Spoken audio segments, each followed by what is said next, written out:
पूछी हम काहे रूसल बारी जाने अपना दीवाना से अखिया में फोटो खींच के लाई हो सुगना हो कवन बहाना से हाली हाली तू जाते जी चालो में जा जा जा जा जाए सुगना चुमाली हमने का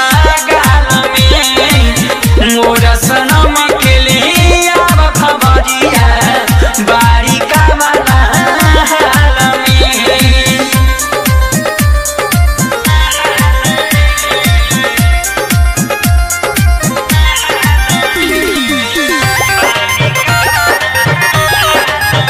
पहली जुदा जब से देखो ले ना बानी अपन सनम के सुरतिया कोई हो कि काहे भुलाइल बारी राहुल रसिक के बतिया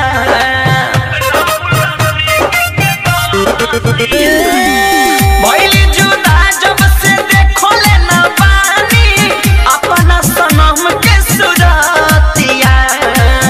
कही हम कि काहे भुलाइल बारी राहुल रसिक के बतिया दिहल शशि के गुलाब खुशी हो बाल